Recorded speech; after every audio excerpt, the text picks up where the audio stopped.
네, 시청자 여러분 안녕하십니까? 썰전 라이브 시작합니다.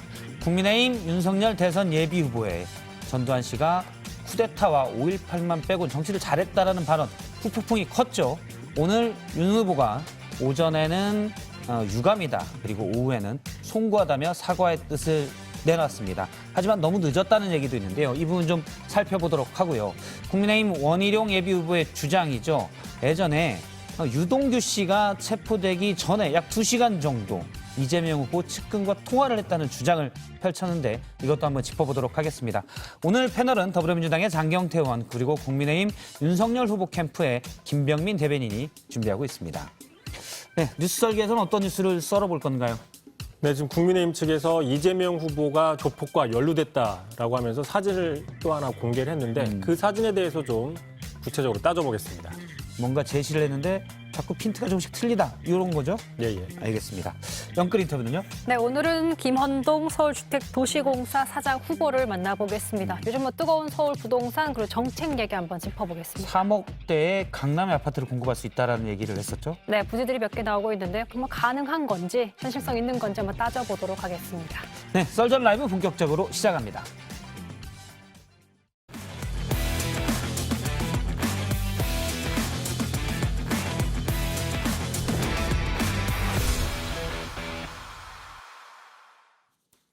예, 썰전 토크. 오늘 패널은 더불어민주당의 장경태 의원 그리고 국민의힘 윤석열 후보 캠프의 김병민 대변인이 나와 있습니다. 예, 지금 윤석열 후보 측도 전두환 씨 발언을 괜히 해가지고 후폭풍이 워낙 컸고, 그다음에 이재명 후보 측도 사실은 이제 대장동 국감에 나왔었는데 논란이 좀 많이 있었습니다. 예, 그걸 집중적으로 보도록 하겠습니다. 네. 먼저 첫 번째 주제를 보겠습니다. 네, 첫 주제는 윤석열 후보 얘기인데요. 지체된 사과 물음표로 정했습니다. 예, 국민의힘 윤석열 후보가 이틀 전에 했었던 전두환 발언에 대해서 오늘 오전에 유감의 뜻을 표했고요. 오후에는 좀 더 강하게 송구하다라고 했습니다. 관련 영상을 먼저 보고 얘기를 나누겠습니다. 전두환 대통령이 군사 쿠데타와 그 5.18만 빼면 그야말로 정치는 잘했다고 얘기하는 분들이 많습니다. 네? 그거는 호남 분들도 그런 얘기 하시는 분들이 꽤 있어요. 이완용이 나라를 팔아먹은 거 빼면 정치를 잘했다라는 말하는 것과 진비 없습니다. 대통령 후보라기보다는 전두환의 대변인 아닌가. 독재의 후예들에게 이 나라를 다시 맡겨서는 안 된다는 윤석열 후보가 어떤 취지로 그런 말을 했는지는 본인이 구체적으로 설명을 했기 때문에 또 전달이 됐겠지만은 저는 다소 그 의견에도 동의하기 어려운 것이 전두환 대통령께서는 정치를 하신 적이 없습니다. 저는 그 인식에도 다소 반대합니다. 해운대 당협에서의 제 발언은 오공정권을 옹호하거나 찬양한 것은 결코 아닙니다. 그러나 그 설명과 비유가 부적절했다는 많은 분들의 그 지적과 비판을 겸허히 수용하고 유감을 표합니다. 예, 어제만 해도 왜 앞뒤를 툭 떼고 전두환 씨를 찬양한 것처럼 보도하느냐, 이렇게 각을 세웠는데 오늘 유감 표명하고 또 송구하다고까지 했습니다. 네. 캠프에서 설득이 우주과학 기술인 여러분, 누리호 비행시험이 완료되었습니다. 자랑스럽습니다. 아쉽게도 목표에 완벽하게 이르지 못했지만 첫 번째 발사로 매우 훌륭한 성과를 거뒀습니다. 발사 관제로부터 이륙, 공중에서 벌어지는 두 차례 엔진 점화와 로켓 분리, 페어링과 더미 위성 분리까지 차질 없이 이루어졌습니다. 완전히 독자적인 우리 기술입니다. 다만 더미 위성을 궤도에 안착시키는 것이 미완의 과제로 남았습니다. 하지만 발사체를 우주 700km 고도까지 올려보낸 것만으로도 대단한 일이며 우주에 가까이 다가간 것입니다. 누리호 개발 프로젝트에 착수한 지 12년 만에 여기까지 왔습니다. 이제 한 걸음만 더 나아가면 됩니다. 오랜 시간 불굴의 도전 정신과 인내로 연구개발에 매진해온 항공우주연구원과 학계 300개가 넘는 국내 업체의 연구자, 노동자, 기업인들께 진심으로 존경과 격려의 인사를 드립니다. 오늘 부족했던 부분을 점검해 보완한다면 내년 5월에 있을 두 번째 발사에서는 반드시 완벽한 성공을 거두게 될 것입니다. 조금만 더 힘을 내어 주시기 바랍니다. 국민 여러분께서도 끝까지 변함없는 응원을 보내주실 것입니다. 오늘 발사 시험이 안전하게 이루어질 수 있도록 힘써주신 고흥 주민들과 군, 경찰에게도 깊이 감사드립니다. 국민 여러분, 우주 발사체 기술은 국가 과학기술력의 총직결체입니다. 기초과학부터 전기, 전자, 기계화학, 광학, 신소재까지 다양한 분야의 역량이 뒷받침되어야 합니다. 1톤 이상의 위성을 자력으로 쏘아 올릴 수 있는 나라가 아직 6나라에 불과합니다. 먼저 개발한 나라들이 철동같이 지키고 있는 기술이기에 후발 국가들이 확보하기가 매우 어려운 기술입니다. 그러나 우리는 해냈습니다. 누구의 도움도 받지 않고 초정밀, 고난도의 우주 발사체 기술을 우리 힘으로 개발해냈습니다. 두께는 2.5mm로 최대한 줄이면서 극저온의 산화제를 안전하게 보관할 수 있는 탱크를 만들었고 75톤의 추력을 내는 엔진 4기가 하나의 300톤급 엔진처럼 움직이는 클러스터링 기술도 확보했습니다. 누리호의 로켓 엔진은 높은 압력을 견디고 섭씨 3,300도의 화염과 영하 183도 극저온 속에서 연료를 안정적으로 연소시켰습니다. 이제 우리가 만든 위성을 우리가 만든 발사체에 실어 목표 궤도에 정확히 쏘아 올릴 날이 머지않았습니다. 대한민국 우주시대가 눈앞으로 다가온 것입니다. 국민 여러분, 인류는 아주 오랜 옛날부터 광대한 우주를 바라보며 꿈을 키웠습니다. 우주를 향한 상상력과 도전은 과학 발전과 문명의 진보를 이루는 토대가 되었습니다.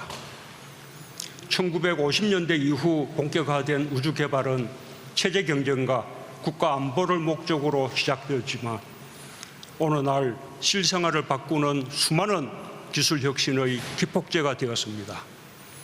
인공위성은 방송, 통신과 GPS는 물론 환경과 국토관리, 재해와 재난 대응까지 그 활용도가 날로 커지고 있습니다. 우리는 이미 실용적인 인공위성들을 자체 제작하여 운용하고 있지만 다른 나라의 발사체를 이용해야만 했습니다. 이제 우리는 한 걸음만 더 나아간다면 우리의 발사체를 이용하여 다양한 인공위성을 운용할 수 있게 되었습니다. 지금 세계는 뉴 스페이스 시대가 열렸습니다.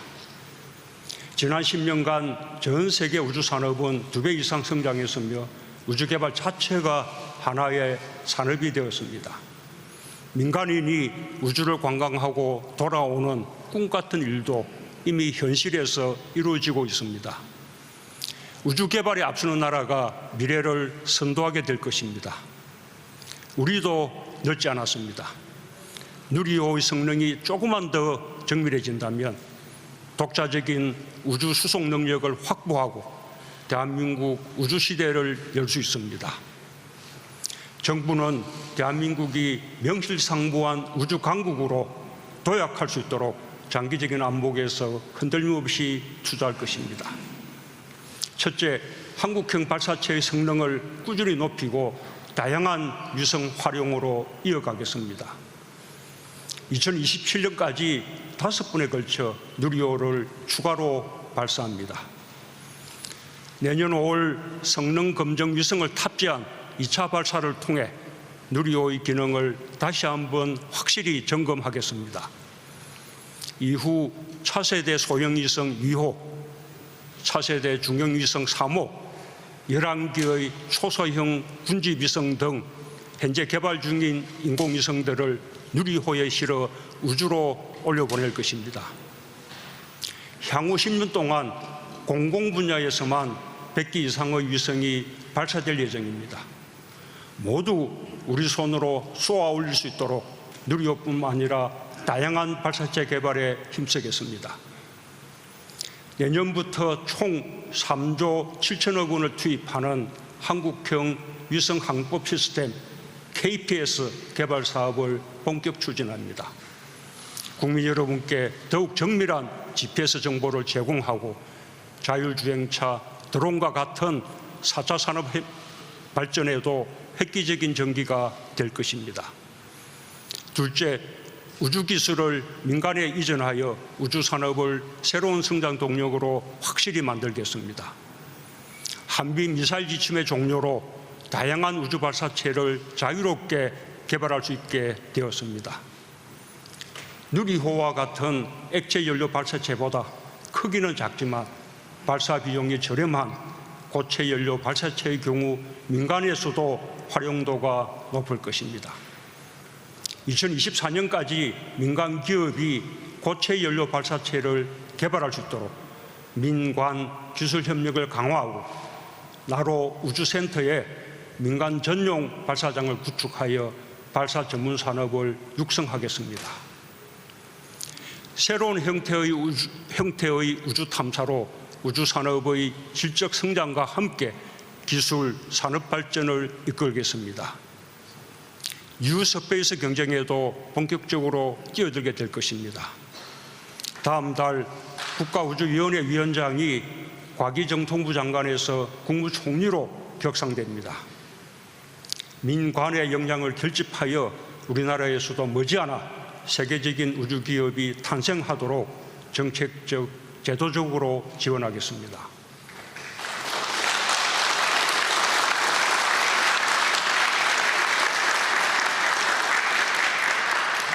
셋째, 우주 탐사 프로젝트에 더욱 과감하게 도전하겠습니다. 2030년까지 우리 발사체를 이용해 달 착륙의 꿈을 이룰 것입니다. 지금부터 차근차근 준비하겠습니다. 내년에 달 궤도선을 발사하고 나사가 50년 만에 추진하고 있는 유인 달 탐사 사업 아르테미스 프로그램에도 참여하여 기술과 경험을 축적해 나가겠습니다. 2023년에는 나사와 함께 제작한 태양 관측 망원경을 국제우주정거장에 설치할 것입니다. 2029년 지구에 접근하는 아포피스 소행성 탐사 계획도 추진하고 있습니다. 다양한 우주 탐사 사업을 통해 우주 산업과 기술 발전의 토대를 탄탄히 구축해 나가겠습니다.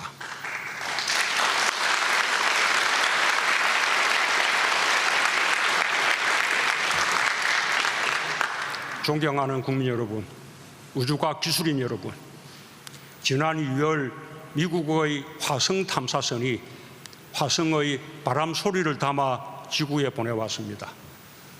78억 인류에게 경이로운 순간을 선물해 주었습니다. 우리도 할 수 있습니다. 늦게 시작했지만 오늘 중요한 성과를 이뤄냈습니다. 우주를 향한 꿈을 한층 더 키워나간다면 머지않아 우주 강국들과 어깨를 나란히 하게 될 것입니다. 오늘의 성공을 다시 한번 축하합니다. 누리호와 함께 더 넓은 우주, 새로운 미래를 향해 더 힘차게 전진합시다. 감사합니다. 예, 오늘 5시에 높은 우주를 향해 발사됐죠. 누리호. 조금 전 문재인 대통령이 대국민 메시지를 냈습니다. 나로 우주센터 발사 통제동에서 냈는데 위성 모사체가 궤도 안착에는 실패했다. 그래서 절반의 성공이다라고 얘기를 했습니다. 그리고 내년 5월에 2차 발사에 도전한다고 했고요. 700km 궤도에 위성을 올린 것만 해도 대단한 성공이다, 대단한 진전이다라고 얘기를 했습니다. 그리고 우주 강국에 도약하도록 장기적으로 사실 많은 그 투자도 하고 새로운 우주 기술이 새 성장 동력이 되도록 힘을 쏟겠다라고 했습니다. 자, 일단 뭐 사실 두 분께 우주 관련 전문가는 아니지만 5시에 누리호의 발사 장면을 다들 기대를 갖고 봤잖아요. 그래서 예전에 나로에 비해서는 엄청 더 커지고 그래서 무거운 위성을 쏘아 올린 우리 기술로라는 거였는데 일단은 뭐 저런 순수 기술로 하는 게 초반에는 실패 확률이 높다라는 성공 확률은 30%밖에 안 된다는 전망들은 많이 있어 왔습니다. 한마디씩만 해주신다면 예. 절반의 성공이라고 평가하지만 그보다 훨씬 더 큰 성공을 거뒀다. 그리고 우주가 마침내 마음을 열었다. 뭐 이런 얘기를 하기도 하는데요. 앞으로 정말 완벽한 성과를 나타낼 때까지 많은 국민들이 기원할 것 같고 예. 문재인 대통령은 미래 먹거리라는 표현도 썼거든요. 우리 안보와도 지켜야 되는 산업이지만 결국은 최첨단 기술을 통해서 미래를 여는 핵심적인 기술이 바로 이 발사체에 다 달려있기 때문에 여기에 같이 온 국민이 마음을 모아서 최종적으로 우리 기술을 성공하는 그날까지 모든 지원을 아끼지 않았으면 좋겠다는 생각입니다. 예. 전 100%의 성공이 아닐지라도 도전과 그 과정이 더 의미 있다고 생각합니다. 1톤 이상의 발사체를 700km 이상 올린 세계 7번째 나라가 우리 대한민국이라는 부분이 너무 자랑스럽고 자부심을 예. 느껴도 된다고 생각합니다. 알겠습니다. 두 분은 우주까지도 어느 정도 기본적인 건 다 알고 계신 거예요? 윤석열 후보 캠프 대변인이고 예. 여당 집권 여당 국회의원이면 우주 분야도 나름 오늘 이 누리호 발사에 대해서 성공했을 경우 또 실패했을 경우를 가정해서 전체적인 메시지들을 다시 한번 가다듬고 또 왔기 때문에 예. 조금만 더 들여다보고 왔습니다. 저도 뭐 한마디 더 하면 가장 경계해야 할 게 소년 출세다고 하지 않습니까? 네. 처음부터 성공하면 시행착오 과정을 안 겪으면 제대로 된 성공을 못 해요. 네. 그래서 항상 절반의 성공이 있어야 그 뒤에 성공이 있는 거지. 처음부터 너무 성공하면 안 좋은 것 같습니다. 자, 왜 궤도에 정확하게 안착하는 거 실패했나 이런 것들 자세한 소식들은 잠시 뒤에 뉴스룸에서 또 자세하게 전하도록 하겠습니다. 자, 그러면은 윤석열 후보 정치권 얘기로 다시 돌아와서 얘기를 좀 해보도록 하겠습니다. 근데 김병민 예. 대변인님이 좀 너무 힘드시죠? 네, 일이 좀 많습니다. 네. 네. 선거가 다가오다 보니까 이제 아니, 경선 막바지거든요. 원래 다른 일도 많지만 또 최근 예. 논란도 많아서 네. 후보와 관련된 여러 가지 뉴스들이 많이 나오면 거기에 대해서 또 응당 대답을 해야 되고요. 예. JTBC 기자님들이 가장 열심히 취재하는 것 같습니다. 그래서 제가 준비했습니다. 뭐 대단한 건 아닌데 힘내시라고 예. 홍삼 예. 홍삼입니다. 나중에 네. 짜 드시면 됩니다. 이게 네. 예. 정성 가득. 정성 가득 홍삼으로. 역시 삼자를 좋아하시네요. 예, 요즘 네, 혼자만. 처음에 저희 이 취재 방송 계획을 같이 양쪽에 알려드리고 하는데 저희 작가분들이 그러는데 김병민 대변인님이 요즘 너무 힘들어하시는 것 같다라는 분위기를 정해서 뭐 손바닥에 왕자라도 쓰고 다니시면 나을 텐데. 네, 그래서 그러면 우리가 홍삼을 어, 사서 드리자. 그래서 네. 서로 아니 근데 한쪽만 주기 뭐하니까. 아, 네, 아이고, 장경태 감사합니다. 님도 네. 뭐 굳이 힘쓴 것 같진 않은데 같이 드세요. 저는 네. 뭐 이제 우리 김병민 대변인님 뵐 때마다 항상 매주 고생하시네요 이 말씀을 드리곤 하거든요. 그러니까 네. 이 매주 망언들이 계속 쌓이다 보니까 저번 주에는 당을 해체하신다고 하셨는데 이번에 또 우리 전두환 씨를 이 존경까지는 아니지만 정치를 잘하신다고 평가하셔서 뭐 뵐 때마다 그런 얘기를 합니다. 네. 저도 카톡 프로필이 생각나네요. 제가 너무 김병민 대변인님한테 그럴 것 같지만 또 신뢰하는 분이니까 이 또한 모두 지나가리. 국민적 관심이 윤석열 후보에게 참 집중되고 있구나라는 걸 다시 한번 깨닫고 있습니다. 저희가 더 예. 잘하겠습니다. 예. 네. 어쨌든 윤 후보가 예. 상당히 어제만 해도 이걸 왜 내일 사과해야 돼? 그거 방송 끝나고 드시면 됩니다. 그래서 뭐 흘릴 수도 있으니까. 약 주고 이제 병을 주시려는 거예요. 힘내시라고. 예. 근데 어제만 해도 되게 뭐 약간 내가 왜 사과해야 돼 이런 분위기였는데 바로 사과를 했습니다. 캠프에서 참모들의 고언, 직언이 좀 먹혔습니까? 뒷얘기를 좀 해주시면. 캠프의 조언도 조언이지만은 윤석열 후보가 굉장히 많은 다양한 분들의 목소리를 또 듣고 있지 않겠습니까? 예.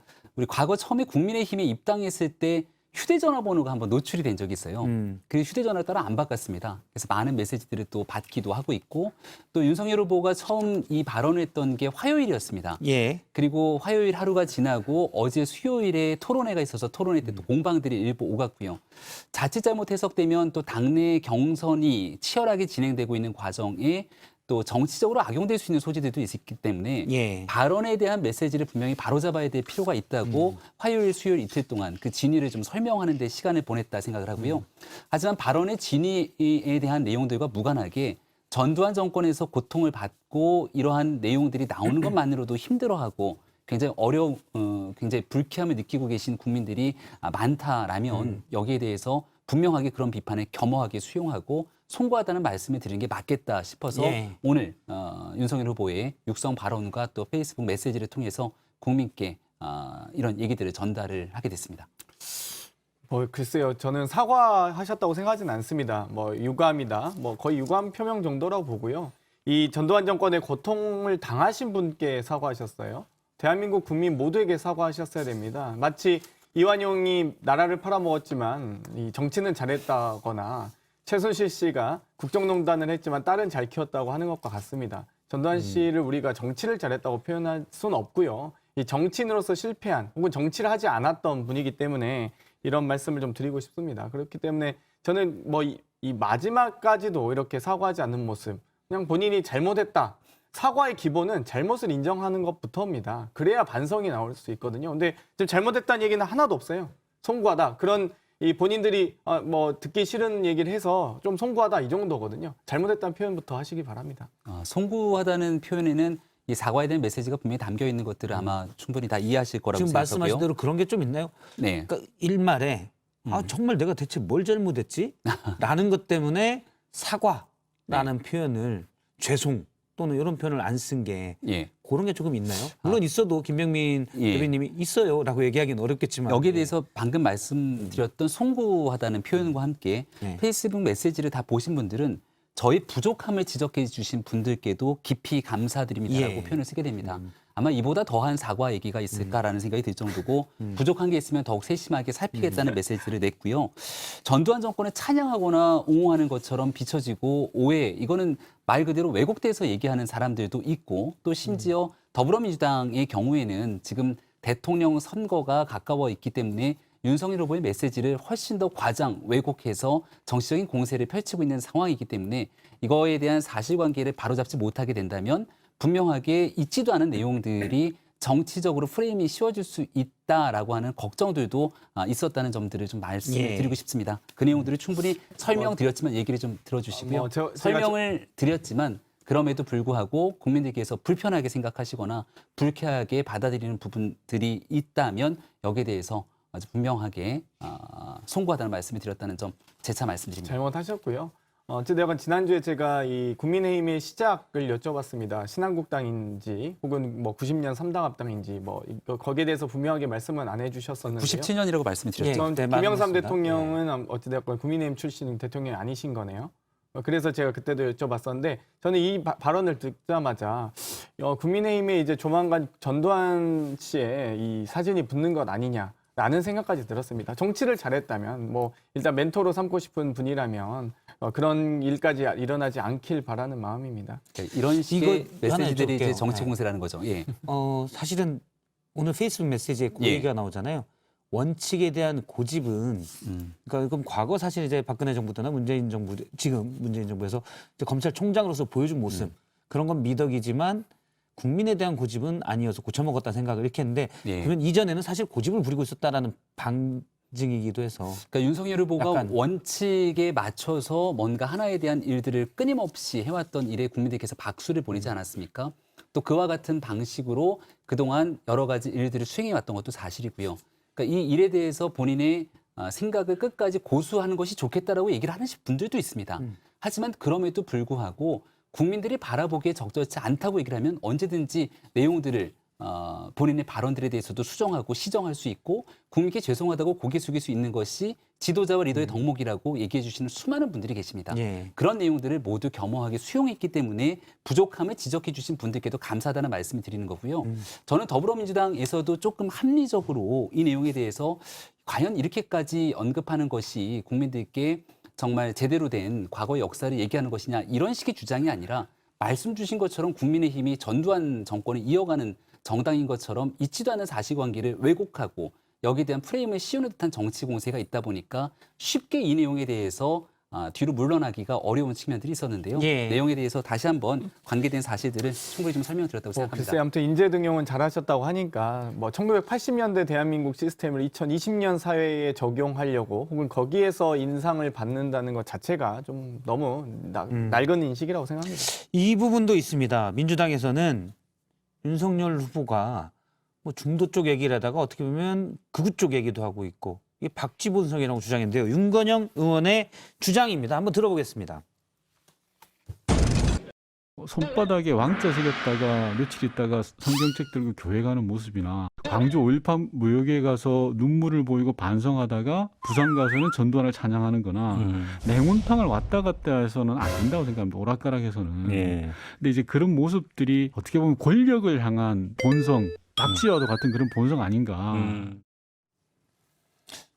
민주당에서 전략적이다. 사실은 말실수가 아니라 양쪽을 다 포괄하기 위한 전략적인 메시지다라는 주장도 나오는데 어떻게 보시는지요? 저는 오히려 전략적이진 않다고 보고요. 오히려 가치와 철학이 없고 또 민생과 현안을 너무 모르기 때문에 아무래도 청약통장도 모르시는데 뭐 전두환 씨가 어떻게 국가 운영 시스템을 갖고 있었는지 대통령 후보가 되시겠다는 분이 작게 501호도 모르신다든지 뭐 기본적인 어떤 이 한반도 급변 사태 시에 우리가 대통령으로서 해야 될 것들이라든지 여러 가지 그런 부분 모르시지 않습니까? 그래서 뭐 제가 보기에는 뭐 원래 몰랐던 분이 모르는 얘기 아무 말 대잔치 하고 계시다 이렇게 생각합니다.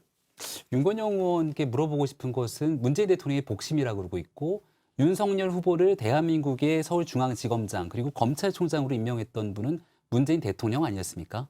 그리고 문재인 대통령이 살아있는 권력에 대해서도 엄정하게 수사하라 얘기했고 그 대통령의 당부를 있는 그대로 받들었던 게 윤석열 총장의 모습이었습니다.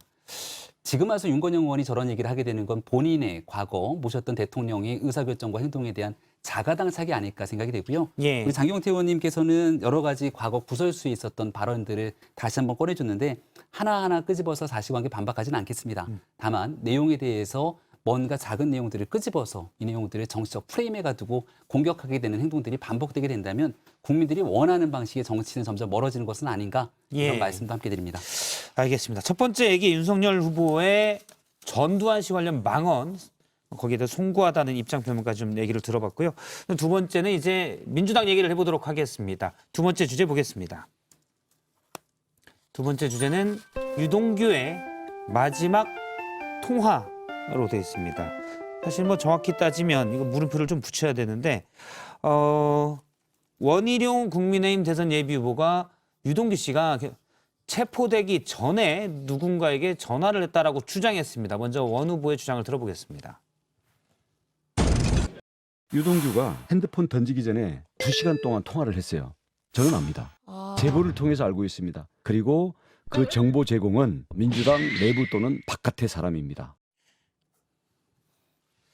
예, 그러면서 누구와 통화를 했냐에 대해서 유동규 씨가 핸드폰 던지기 전에 이재명 후보의 측근과 통화를 했을 것이다 라고 어느 정도 본인이 들은 것처럼 얘기를 했거든요.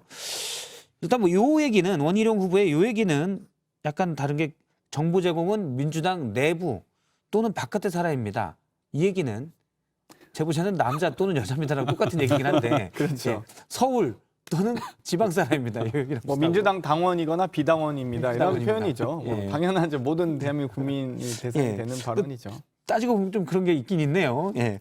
어쨌든 원희룡 후보의 말 믿을 만합니까? 어떻게 봅니까? 강조하고 싶었던 것은 앞쪽에 있지 않았을까 저는 뭐 그런 생각이 들기도 합니다만 제보하니까 떠오르는 인물이 한 명 더 있습니다. 이제는 경선이 끝나서 조금 관심 밖으로 멀어졌지만 경선이 핫하게 진행됐을 때 서른 의원이 그랬죠.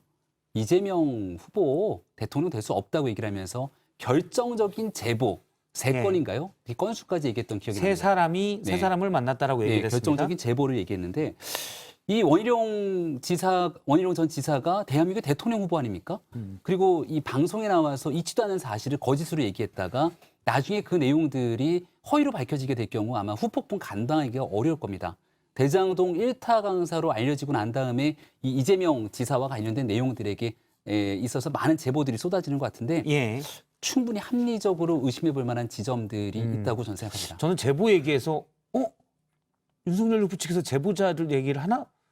제보하면 또 아픈 구석이 있어서 네, 그인 줄 알았더니 그게 아니네요. 이제 서른 의원이 예전에 박지원 만났다는 원장 사람. 얘기하시는 거예요. 아, 제보 근데 사주. 이제 원희룡 후보님의 뭐 혼잣말이신 것 같고요. 제가 보기에는 만약 정말 이 제보가 이 신뢰할 만한 제보였거나 특정할 수 있었다면 제가 보기엔 통화한 사실도 아직 확인되지 않았고요. 누구와 했는지도 확인할 수 없는 사실 상황이기 때문에 아마도 많은 국민들께서 행안위와 국토위 우리 국정감사를 보시면서 김용판 의원님의 돈다발을 보시며 실소를 금치 못했을 겁니다. 그리고 그 돈다발을 건넸다고 주장하는 박철민 씨, 뭐 실명은 다 언론에 공개됐기 때문에 제가 말씀드리는데요. 저도 이번에 국정감사 기간에 박철민 씨가 어떤 분이었는지 좀 조사를 해봤습니다. 교도관의 이 제보도 있었고 증언도 있었고요. 예. 이 바탕으로 하면 뭐 여러 마약 사범에 20대 초반부터 여러 이 교도소를 들락날락 하시다가 이 구속 집행 정지를 3번이나 받아서 나와서 사실상 뭐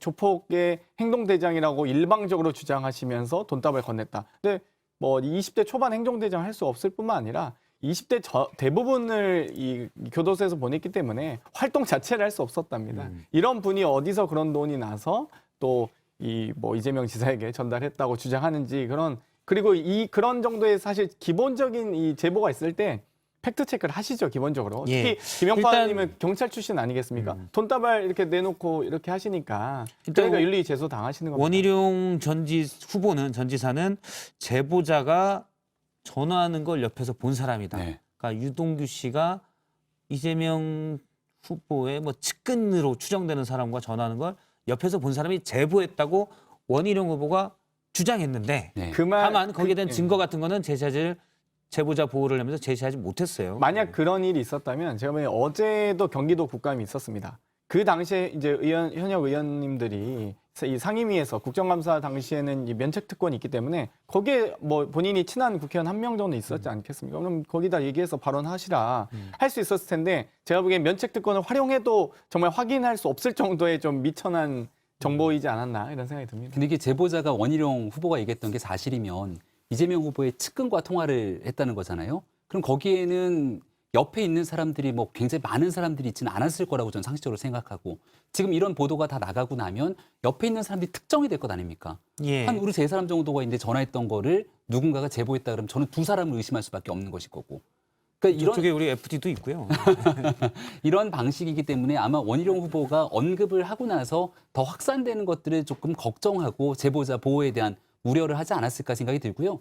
제일 중요한 건 유동규 씨에 관련돼서 사실 그 수사 당시의 내용들이 한정된 정보들만 있는데 여기서 이재명 지사가 국정감사장에서 스스로 더 많은 얘기를 쏟아내지 않았습니까?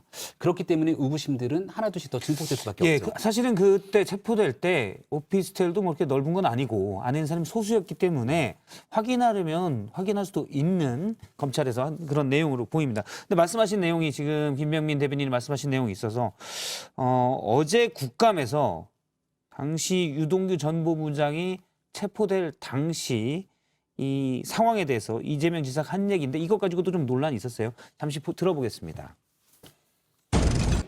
아마 그 체포당할 당시에 그 압수수색 당시에 자살한다고 약을 먹었다고 해요.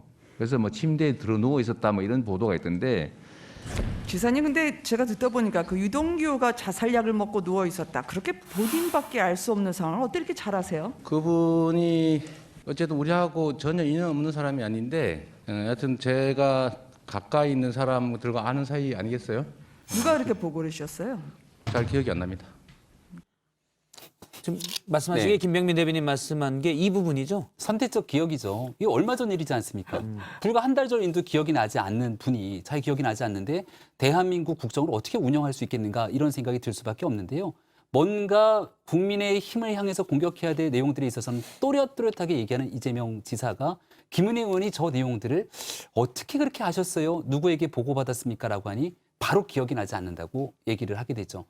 어색하고 이상하지 않습니까? 그리고 분명하게 저 당시에 있었던 내용들은 우리는 언론 보도를 통해서 알던 내용들이 전부였지만 이재명 지사가 상세하게 관련돼서 극단적 선택 운운하게 되는 모습들을 지켜보니까 아, 그들 간에 도대체 무슨 일들이 있었길래 이재명 지사는 이렇게 상세하게 알고 있는 것인가? 궁금증이 커질 수밖에 없죠. 방금 같이 똑같은 얘기를 들었는데 이렇게 해석이 다를 수 있네요. 방금도 이 극단적 선택에 대해서 이런 보도가 있던데라고 했습니다. 그러니까 여러 가지 언론이나 어떤 속보를 통해서 들으실 수도 있고요. 또 당연히 이 성남이란 지역에 국한되다 보니 주변 지인들이 겹치는 분들이 있었을 겁니다. 그래서 그런 부분들에 대한 뭐 풍문 정도를 들으셨지 않았을까 이렇게 생각이 드는데 이걸 가지고 또 뭐 연락을 하고 보고를 받았냐라고 하는 건 지나친 억측이라고 봅니다. 그러니까 측근까지는 아니지만 그래도 예전에 성남시 또 경기관광공사 사장까지 했으니 캠프 내에서 아는 사람도 있을 수 있어서 누군가 옆에서 그랬다던데요?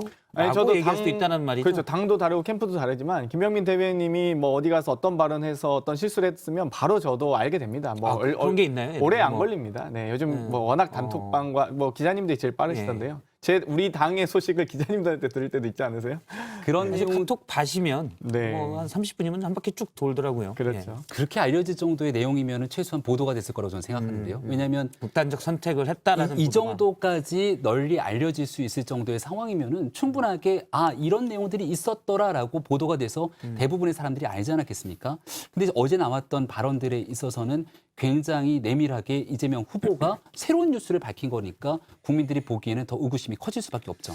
근데 이제 이재명 후보가 직접은 제가 이 후보를 쉴드 치는 건 아니고 직접은 잘 측근이 아니라고 얘기를 했으니까 그렇더라도 뭐 캠프에 다른 분이 좀 알거나 오랫동안 또 있었으니까 같이 예전에 그러니까 경기관광사 사장으로 있었으니까 얘기도 있을 수 있지 않나 이런 생각도 그러니까 들고요. 보세요. 유동규 본부장이 체포되기 직전 상황 아닙니까? 예. 체포되기 직전 상황이면은 그때 누군가와 전화 통화를 하거나 하지 않았으면 그 내용의 상황들을 경찰이 흘리거나 그 당시에 검찰이라든지 체포 당시의 상황들을 언급한 사람이 아니면 알 수가 없는 거지 않습니까?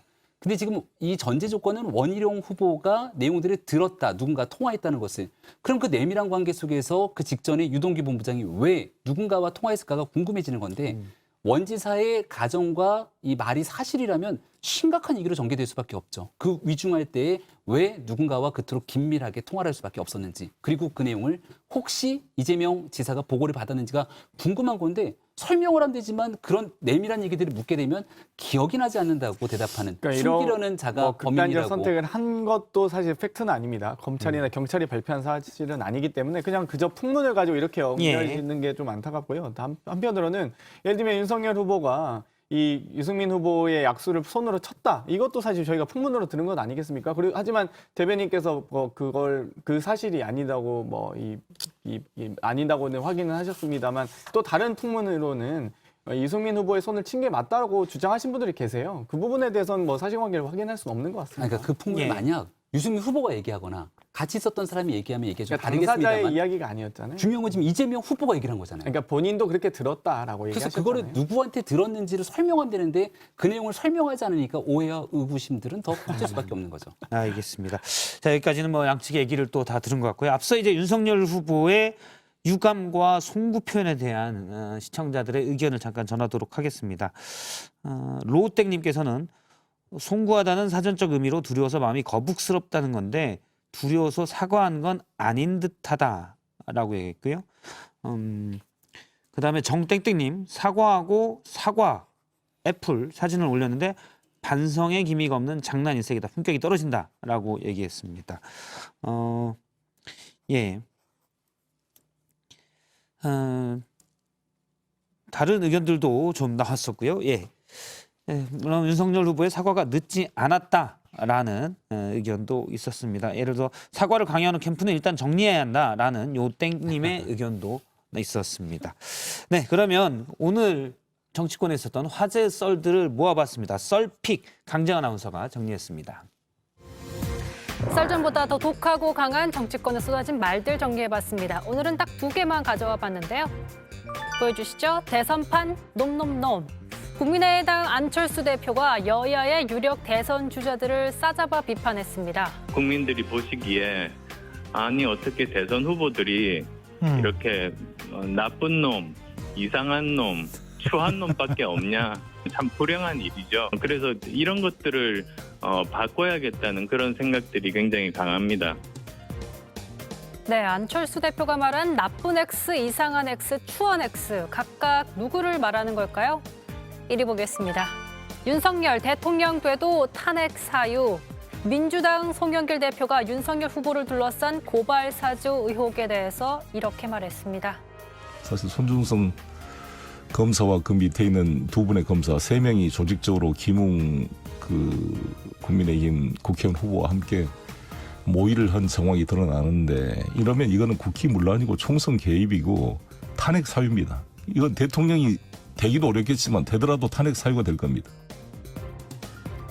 송 대표는 윤석열 후보의 지시나 보고됐다는 진술이 나온다면 윤 후보가 사주범이 되는 거라며 공수처가 빨리 나서야 한다라고 말을 했습니다. 자, 오늘 준비한 썰, 여러분의 픽은 무엇인가요? 예. 네, 오늘 썰픽은 2개, 도망갈 수 없게 딱 2개만 골랐습니다. 제가 다른 걸 또 좀 많이 준비하느라고. 네.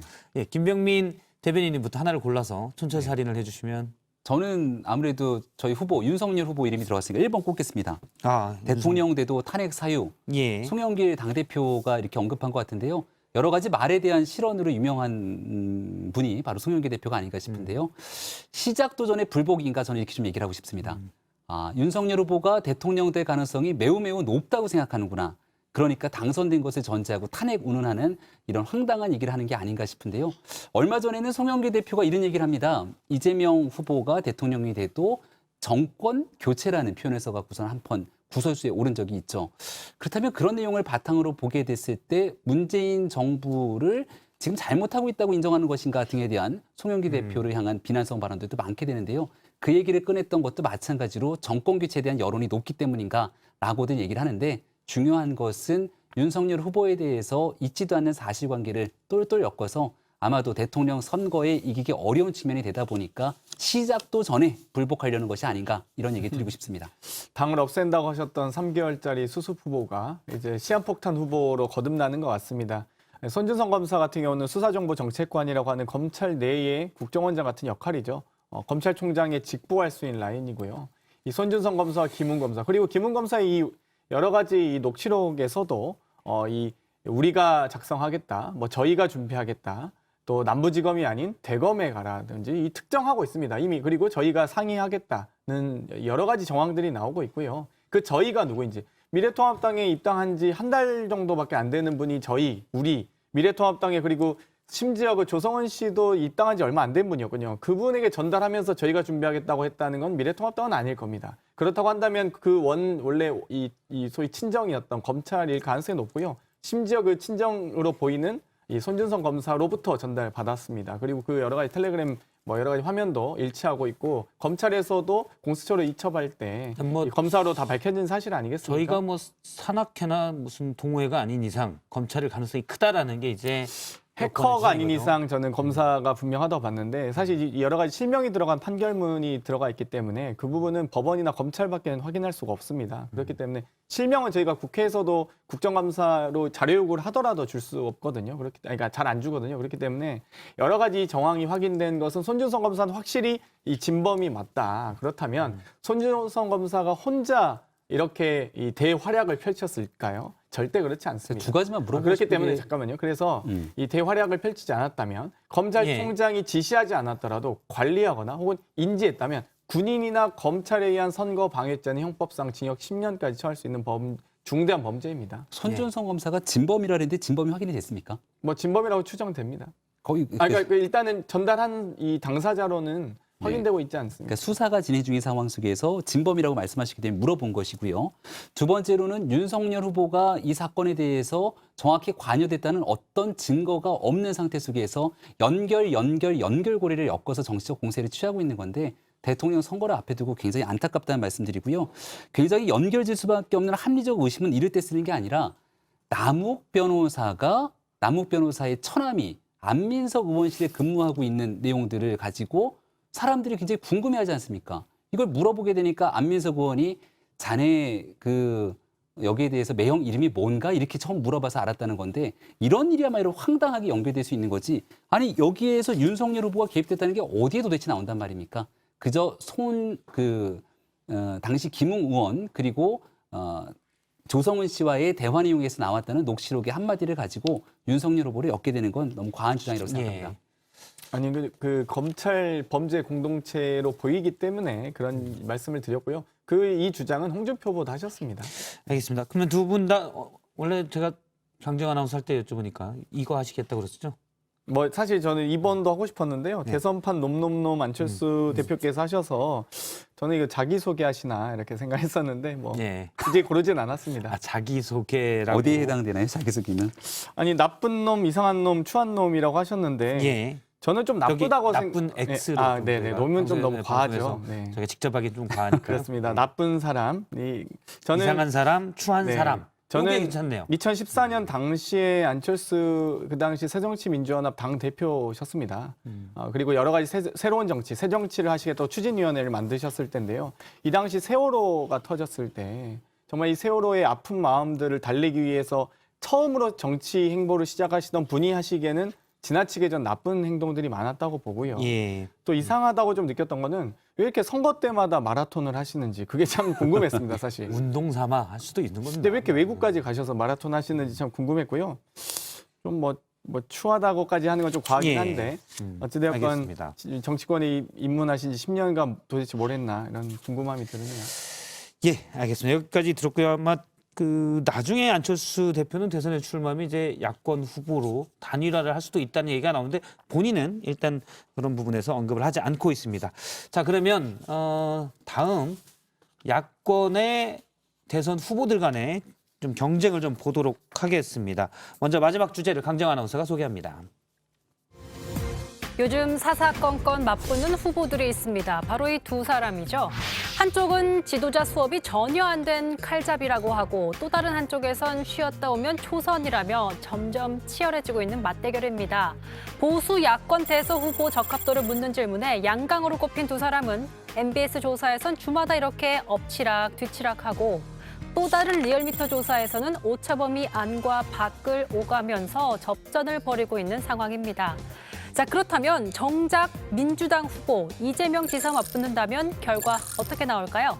민주당 최종 경선 직후 조사한 여론조사에 따르면 윤석열 후보는 조사가 시작된 7월 이후 가장 적은 지지율 차이를, 홍준표 후보는 이재명 후보를 처음으로 앞서기도 했습니다. 야권 주자끼리도 양자 대결에서도 우열을 가리지 못하는 윤, 홍의 접전, 경선까지 남은 보름, 누구도 확신할 수 없는 상황입니다. 예, 네 번째 주제는 윤과 홍의 엎치락뒤치락으로 잡았습니다. 저희가 뭐 사자성어를 해볼까 하다가 순 우리말로 엎치락뒤치락 괜찮더라고요, 느낌이. 일단 민주당에서는 누가 더 센 후보로 보십니까? 지금 두 후보가 엎치락뒤치락인데. 뭐 당연히 저는 홍준표 후보라고 보고요. 그러니까 뭐 일단 윤석열 후보는 현안조차 파악하고 있지 못한 상황에서 대선을 치를 때 국정 운영이 과연 가능할지, 뭐 국정 운영까지 가지 않더라도 선거조차 가능할지가 걱정이고요. 예. 뭐 하시는 중에 선거법 위반이나 안 걸리셨으면 다행이다라는 생각이 들고요. 홍준표 후보 같은 경우는 이 대선도 이미 치르셨고 당대표를 2번이나 하셨고 또 오랜 정치 경험을 통해서 여러 가지 현안에 대한 민감도가 있습니다. 그러니까 저희가 현안 이해도라고 많이 표현하는데요. 이런 말을 했을 경우에 어떤 반대급부가 있다. 예를 들면 요즘 정치권에선 저희가 출산이라는 표현을 잘 쓰지 않습니다. 왜냐하면 이 출산이라는 표현 자체가 여성에게 어떤 이 책임을 부과하는 방식이기 때문에 출생률이라는 표현, 출산율보다 출생률이라는 표현 등으로 이런 것들을 좀 민감도를 갖게 되는데요. 이 부분에 대해서 전혀 전무하시기 때문에 아무래도 저희는 홍준표 후보가 좀 더 보다 준비된 후보라고 봅니다. 앞에 김병민 대변인이 있는데 굳이 꼭 홍준표 후보가 해주고 싶은 마음이 참 되게 안색이네요. 10몇 년 동안 지인 아닙니까? 그렇게 친하지 않았던 것 저랑도 같아요. 인연이 있지만 홍준표 후보님이랑 인연이 있어요.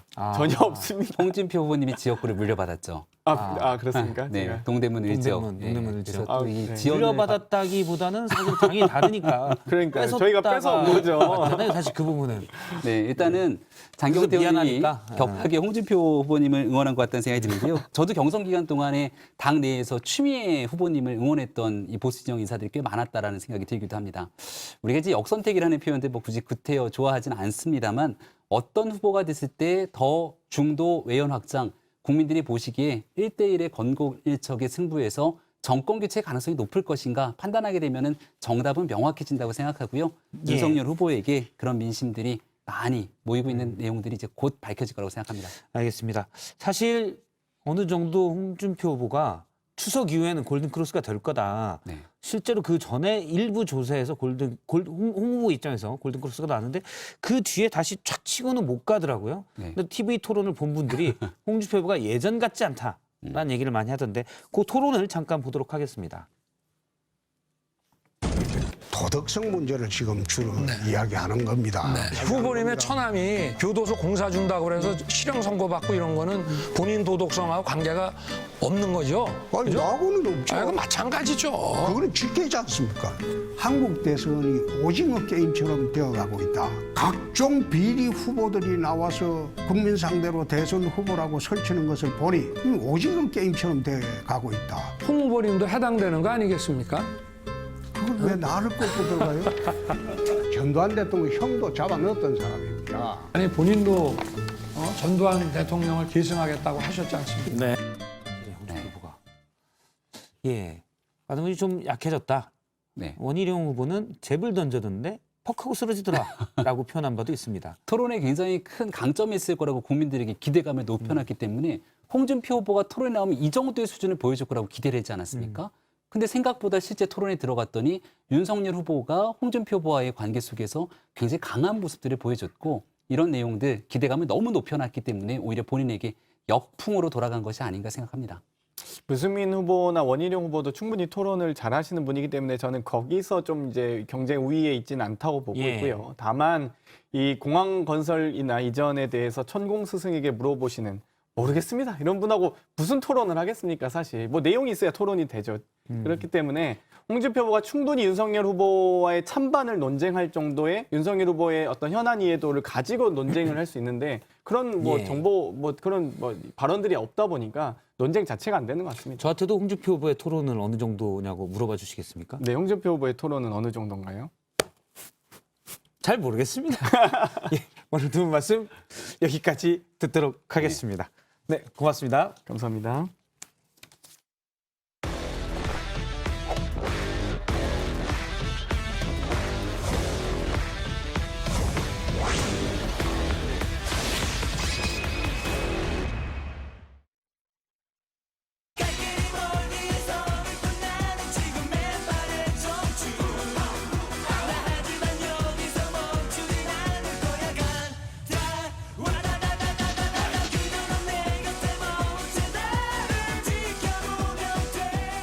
네, 왠지 금요일 같은 목요일입니다. 이성대의 뉴스 썰기 신나게 시작해 보도록 하죠.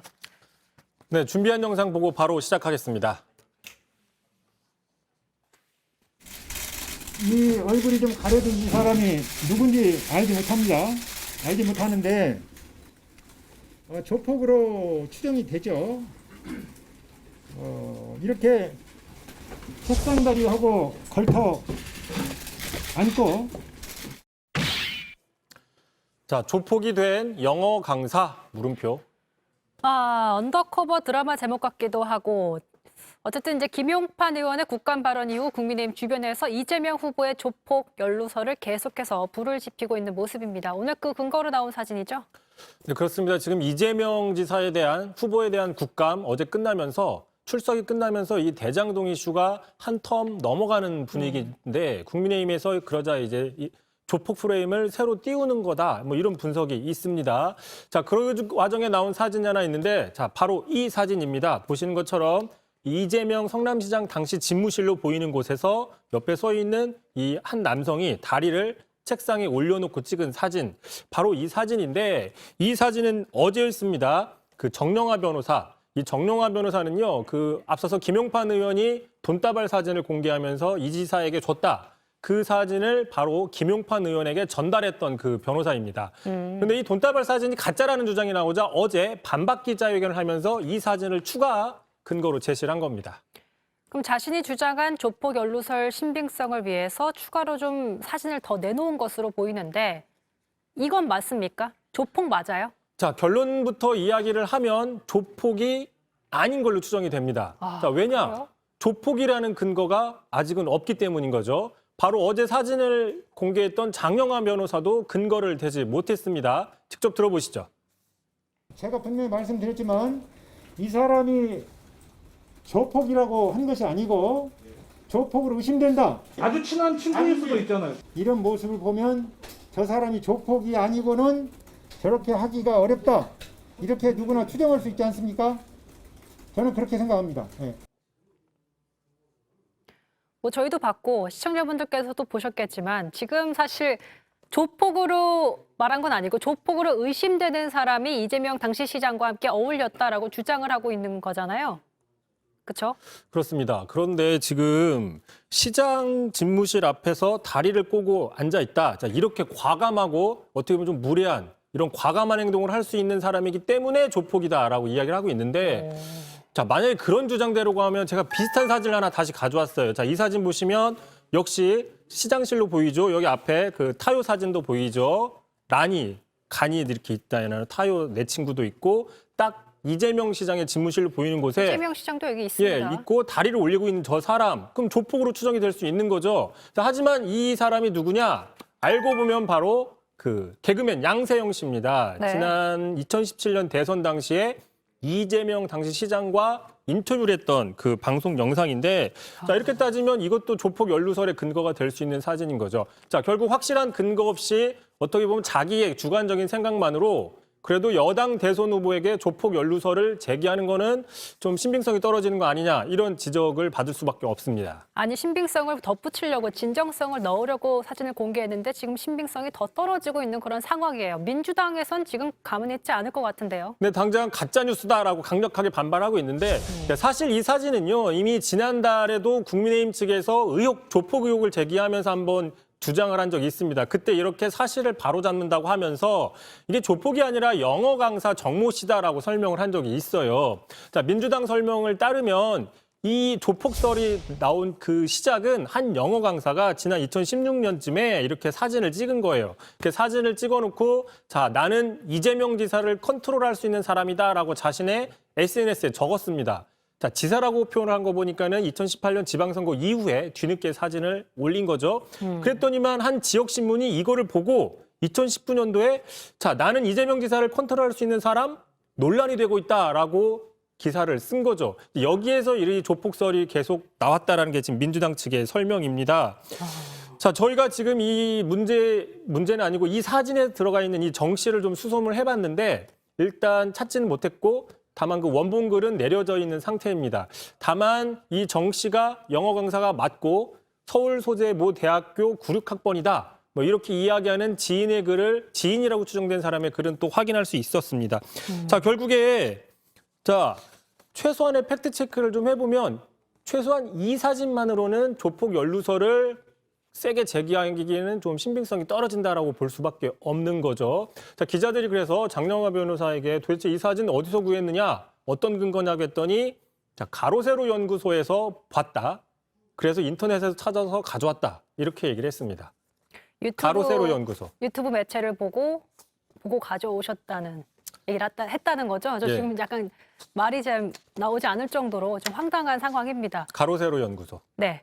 그러니까 이렇게 체크를 조금만 해보면 금방 드러나는 건데 영어 강사는 그럼 어떻게 이런 사진을 찍으신 건지. 그렇죠. 그래서 또 이 부분에 대해서도 민주당 설명이 뭐냐면 2016년 이재명 지사가 성남시장 당시에 그 성남시장 집무실을 시민들에게 무료로 개방했다라는 거죠. 자, 그래서 실제로 2016년 기사를 보면 자, 외계인도 환영받는 이재명 시장의 집무실. 그래서 많은 사람들이 와서 저렇게 사진을 찍었답니다. 마침 집무하고 있는 상황에서는 자, 이런 상황에서 그 정 씨 영어 강사도 사진을 찍은 거다라고 설명을 좀 하고 있는 상황인 거죠. 근데 만에 하나 이제 뭐 대통령 후보가 정말로 조폭과 연관돼 있다면 큰 문제가 될 수 있으니 뭐 철저하게 검증하는 건 좋은 거지만 이렇게 근거가 부실한 가짜 뉴스를 들고 온다면 이거는 저희가 팩트체크를 하는 것도 사실 좀 한계가 있긴 해요. 그래서 지금 민주당에서는 이 장 변호사가 국민의힘과 공모를 해가지고 의도적으로 가짜뉴스를 퍼뜨리는 게 아니냐라고 주장을 하고 있는데 그러면서 오늘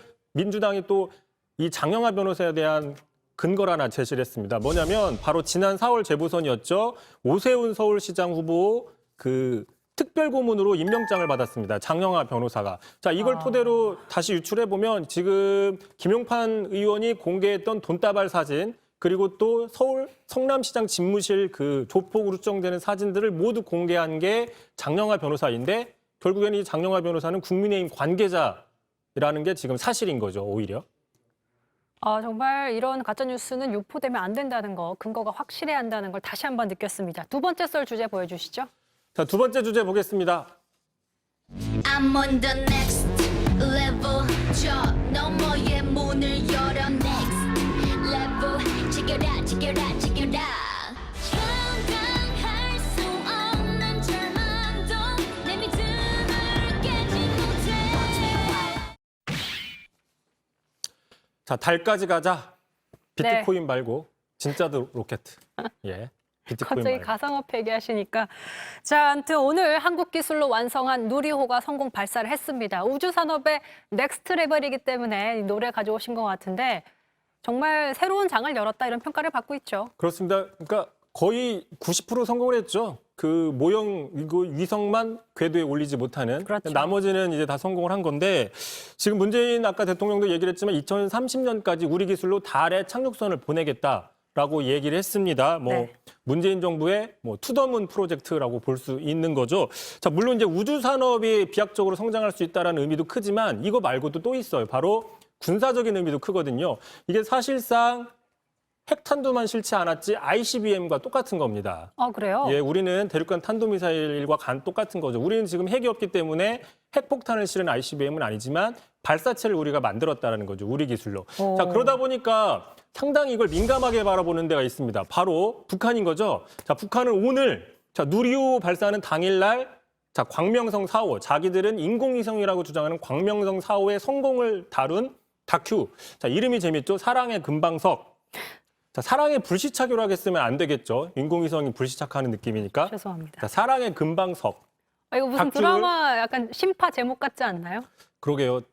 제목은 정말 잘 짓는 것 같아요. 아무튼 금방석. 이런 다큐를 틀었다라는 거는 다분히 우리나라의 누리호 발사를 의식한 게 아니냐 이런 분석들이 있습니다.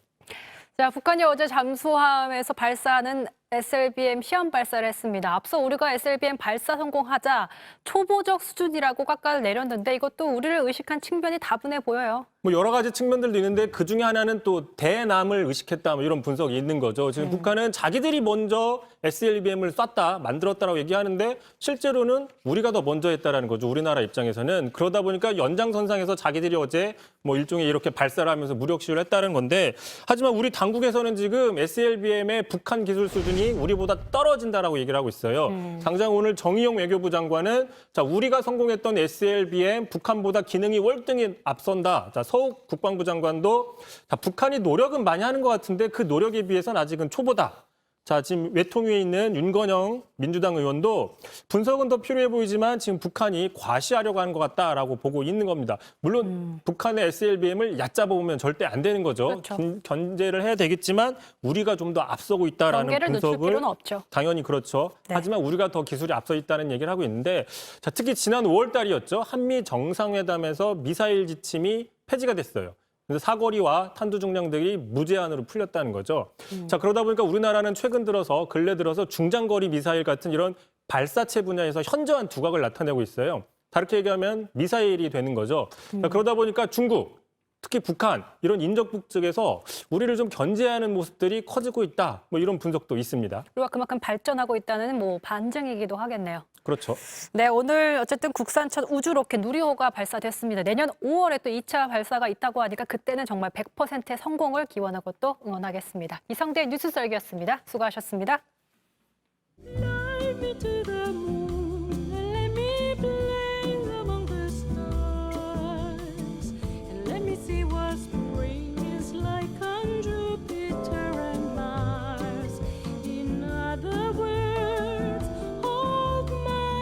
네, 영끌 인터뷰 시간입니다. 오늘은 서울주택도시공사 사장 후보로 내정된 김원동 전 경실련 부동산 건설계획 본부장 모시고 말씀 나눠보도록 하겠습니다. 자, 제가 이력을 봤더니 지난 20년 동안 경실련에서 시민운동가로 활동을 하셨습니다. 그러니까 사실 뭐 진보적인 부동산의 개혁론자이신 걸로 알고 있는데 지금 보수정당의 오세훈 서울시장과 이제 같은 궤를 함께하고 계십니다. 이걸 어떻게 저희가 좀 바라보면 좋을까요? 글쎄 저는 뭐 보수 진보가 아니고 그냥 평범한 시민으로서 시민운동을 한 20년 했습니다. 20년 동안 공공의 이익을 위해서 부동산 문제를 이렇게 좀 했으면 좋겠다라는 라는 제안을 계속 해왔는데 갑자기 8월 달에 오세훈 서울시장께서 이 바깥에서 이렇게 주장만 하지 말고 직접 해보면 어떻겠냐라고 말씀하셔서 좀 고민을 하다가 공기업에 들어가서 직접 해 보이는 것이 좋겠다. 특히 지금 대통령 후보로 나서신 분들이나 또 내년에 지방선거가 있습니다. 근데 그분들이 내놓은 부동산 정책이 집값을 안정시키거나 집값을 잡을 것 같다는 느낌이 들지 않아서 어떤 후보도 그런 대책이 없다고 보시나요? 지금 국민들이 그렇게 느끼실 겁니다. 그래서 집값이 더 계속 오르고 있다고 보고 그래서 제가 직접 가서 네. 몇 가지 정책이라도 해서 직접 실행을 해보이면 집값 안정에 또 대선 후보들 공약에 그런 것들이 반영되지 않을까 뭐 등등의 생각으로 결심을 했습니다. 어쨌든 지금 대선 후보로 나온 후보자들의 대선 부동산 공약에 대해선 좀 만족스럽지 않은 모습을 보여주고 계신데 그렇다면 문재인 정부, 현 정부의 부동산 정책을 이때까지 비판을 해오셨잖아요. 예. 가장 큰 문제점은 뭐라고 보시는 거예요? 가장 큰 문제점은 서울 아파트값이 문재인 정부 들어와서 2020년까지 52%가 올랐는데 14% 올랐다. 또 작년 말까지 79%가 올랐는데 17% 올랐다. 그렇게 퍼센티지가 다르게 나올 수 있는 근거들은 무슨 차이길래 이렇게 확연하게 다른 거죠? 그러니까 그 어떤 걸 근거로 했는지를 경실련은 쭉 밝혀왔는데 정부는 어떤 걸 근거로 10%가 올랐다, 14% 올랐다라고 하는 걸 근거를 제시하지 않았어요. 그리고 최근 들어서 계속 문제가 되니까 통계를 바꿔서 다시 조사를 했더니 경실련 조사가 맞더라. 이제 와서 그렇게 얘기를 하고 있고 그다음에 집값이 17% 올랐다는 거는 서울 아파트가 한 5억 가던 게 6억으로 1억 올랐다는 건데 네. 대다수 시민들이나 국민들은 서울 아파트가 5억에서 6억 정도 되는 정도 오른 게 아니고 5억짜리가 거의 10억 됐다라고 느끼고 2배 있는데 이상 오른 거로 이런 체감상 잘못된 느껴지고 있죠. 통계를 가지고 한 4년간 국민과 또 대통령에게 잘못된 보고를 한 사람들이 26번의 대책을 잘못 내놓고 있는 것 때문에 이런 문제가 생겼다. 결국 정책은 사람이 결정하는 건데 그 정책 결정하는 사람들을 잘못 임명하신 거 아닌가라고 생각합니다. 그렇기 때문에 본인이 서울주택도시 공사 사장이 되어서 이런 정책들을 다시 좀 잡아야 한다라고 주장을 하고 계신 거죠? 글쎄 제 혼자의 힘이 되는 게 아니고 서울시장께서 과거 서울시장을 하실 때 집값을 안정시키는데 상당한 이 영향력을 주셨고 또 이번에 다시 서울시장이 되셔서 저한테 그런 제안을 하시길래 시장께 승낙을 했고 힘을 모아서 뭐 저 혼자의 힘으로 되는 게 아니라 그렇죠. 시의회라든지 SH공사 임직원들하고 힘을 모아서 추진을 해볼 생각입니다. 어쨌든 지금 현재는 인사검증 진행 중이시고 네. 만약에 인사청문회 부적격에 나와도 사실 서울시장이 임명 강행을 할 수도 있는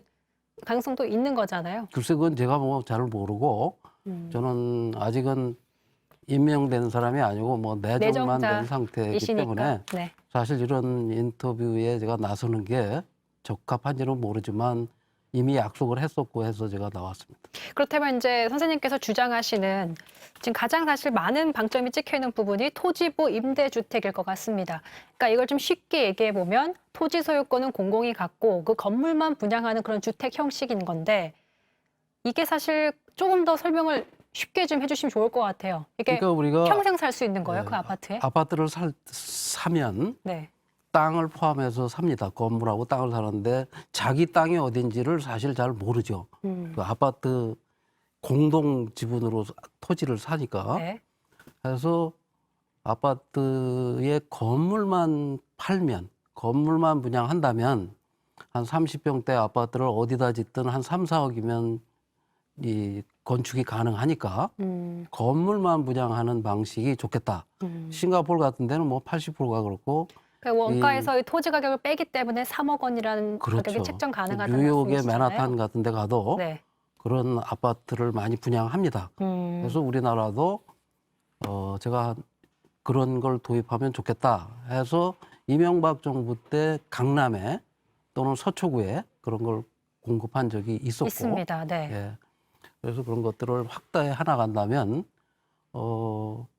집값을 안정시키는데 도움이 되고 또 집을 사고자 하는 분이 네, 그래서 선생님 말씀하신 이 정부, 그러니까 이명박 정부 시절에도 비슷한 공급을 한 적이 있는데 그때 이제 전매 제한이 풀리니까 가격이 6배, 7배 폭등한 사례가 있었거든요. 그 부작용에 대해서는 어떻게 생각을 그건 하시나요? 뭐냐면 그 건물만 분양한 아파트만 가격이 오른 게 아니고 지금 문재인 정부 들어와서 이 강남에 있는 아파트는 다 10억 정도가 올랐습니다. 10억 정도가. 네. 그러니까 건물만 분양한 아파트도 몇 억씩 올랐죠. 네. 그러니까 반대로 집값이 안정되면 그것도 안정되는 거고 집값을 안정시키려면 그렇게 주변 시세보다 상당히 낮은 가격으로 주택이 공급이 돼야 그래야 기존에 올랐던 주택 가격도 안정적으로 제가 만약에 전 전문가가 아니니까 말 틀리면 말씀해 주세요. 근데 지금 적어도 그러면 그렇게 되려면 집값이 잡히려면 몇백만 호의 주택을 지을 수 있는 그런 부지가 서울에 남아 있어서 그런 식으로 지어진다면 집값이 조금 영향을 받을 수 있겠지만 지금 언급되고 있는 뭐 서울 강남구 삼성동이라든지 뭐 송파구 이쪽을 봤을 때는 겨우 나와봤자 한 4,300세대 정도 나올 수 있는데 그걸로 집값이 잡힐 수 있을까요? 아 이제 부지가 많습니까? 네. SH공사가 그런 데서 시작을 하면 네. LH공사가 또 지금 수도권에 3기 신도시를 분양하고 있고 대선 후보들이 다 200만 호, 300만 호의 주택을 공급하겠다고 공약을 했지 않습니까? 네네. 그런 주택들을 이런 방식으로 공급하기 시작하면 그래서 그런 주택이 많이 나오면 집값이 안정된다는 거지 제가 가서 금방 뭐 몇천 호, 몇백 가구를 진다고 해서 그런 거는 쉽게 되지는 않겠죠. 하지만 그것이 좋다는 것이 입증돼서 대통령 당선자나 지금 현직 대통령께서라도 그런 걸 확대하신다고 하면 얼마든지 가능하지 않겠습니까? 알겠습니다. 그러니까 본인은 그걸 통해서 어떤 서울 집값에 조금 긍정적인 영향을 끼칠 수 있다라고 생각을 하시는 거죠. 단순히 이제 그것뿐이 아니라 네. 지금까지 아파트 분양한 거에 분양 원가를 공개한다거나 지금 대장동 문제가 짙은 것들을 네. 분양가 상한제를 안에서 생긴 저런 문제를 해결한다거나 네. 등등 그 오세훈 서울시장께서 과거에 했던 그런 몇 가지 정책들이 있습니다. 네. 그런 것들을 추진하기 위해서. 네, 후분양제, 뭐 분양가 원가 공개 이런 걸 말씀하신 것 같습니다. 네, 알겠습니다. 지금까지 김헌동 건설기업 본부장과 얘기 나눠봤습니다. 고맙습니다. 예. 네, 오늘 썰전 라이브 여기까지입니다. 계속해서 뉴스룸 이어지는데요. 내일은 국민의힘 TV 토론으로 인해 썰전 라이브는 결방됩니다. 저희는 다음 주 월요일 저녁 6시에 다시 찾아뵙겠습니다. 시청해주신 여러분 고맙습니다.